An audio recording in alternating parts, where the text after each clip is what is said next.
Right ఇటు మహబూబ్ నగర్ నుంచి మా కరెస్పాండెంట్ బసవరాజు కూడా లైవ్ లో సిద్ధంగా ఉన్నారు. మాట్లాడదాం. బసవరాజు, చాలా మంది రైతులు కూడా ఆవేదన వ్యక్తం చేస్తా ఉన్నారు. అకాల వర్షంతో కూడా అంటే వాతావరణ శాఖ హెచ్చరికలు జారీ చేస్తున్నప్పటికీ కూడా పూర్తిగా పంట నీట మునగడమో లేదంటే ఆల్రెడీ కోసినటువంటి పంటలు కూడా పూర్తిగా తడిచిపోవడం ఇవన్నీ జరిగాయి. ఏంటి పరిస్థితి అక్కడ?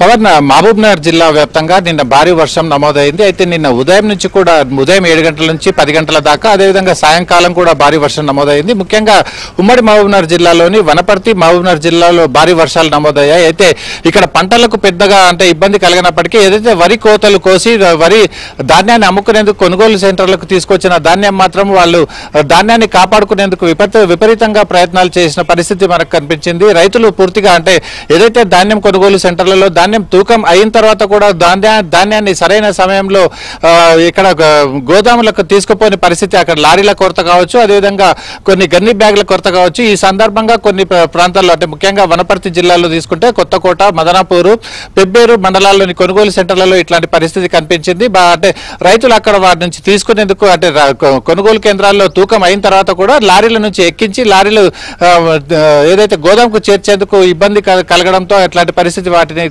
కాపాడుకునేందుకు తీవ్రంగా ఇబ్బందులకు గురైన పరిస్థితి రైతుల నుంచి కనిపించింది. అదేవిధంగా ఉమ్మడి జిల్లాలో భారీ వర్షం అయితే నిన్న ఉదయం 7 గంటల నుంచి 10 గంటల వరకు నమోదైంది. ముఖ్యంగా మహబూబ్ నగర్ జిల్లా కేంద్రంలోనే అత్యధికంగా వర్షపాతం నమోదైంది. నిన్న ఉదయం 7 గంటల నుంచి 9 గంటల వరకు, అదేవిధంగా సాయంత్రం 7 గంటల నుంచి 9 గంటల వరకు వర్షం నమోదైంది. దీంతో మహబూబ్ నగర్ జిల్లా కేంద్రంలో 8.1 సెంటీమీటర్ల వర్షపాతం నమోదైనట్టు వాతావరణ శాఖ అంటే వెల్లడించింది. దీంతో మహబూబ్ నగర్ మనం ప్రస్తుతం పెద్ద చెరువు ప్రాంతంలోనూ, పెద్ద చెరువుకు క్యాచ్మెంట్ ఏరియా చుట్టుపక్కల ఏరియాలు చాలా ఉంటాయి. దీంట్లో మనం ముఖ్యంగా శివశక్తి నగర్, రామయ్య బౌలి, మేకలబండ, మైత్రినగర్, బీకేరెడ్డి కాలనీ, పోచమ్మ కాలనీ ఇట్లాంటి కాలనీలు పూర్తిగా భారీగా వర్షానికి జలమయమై పెద్ద చెరువుకు పెద్ద ఎత్తున నీరు వచ్చింది. అయితే ఏదైతే ముఖ్యమంత్రి రేవంత్ రెడ్డి అప్రమత్తంగా ఉండాలి, అదేవిధంగా కలెక్టర్లకు కూడా సరైన అంటే ఏదైతే లోతట్టు ప్రాంతాలకు వెళ్లి గైడ్లైన్స్ వెళ్లి అప్రమత్తం చేయాలన్న ఆదేశాల అనుసారం నిన్న సాయంకాలం జిల్లా కలెక్టర్ విజయేంద్ర బోయి ఇక్కడికి వచ్చి ఈ లోతట్టు ప్రాంతాల్లో ప్రజలను అప్రమత్తం చేసింది. Right, thank you.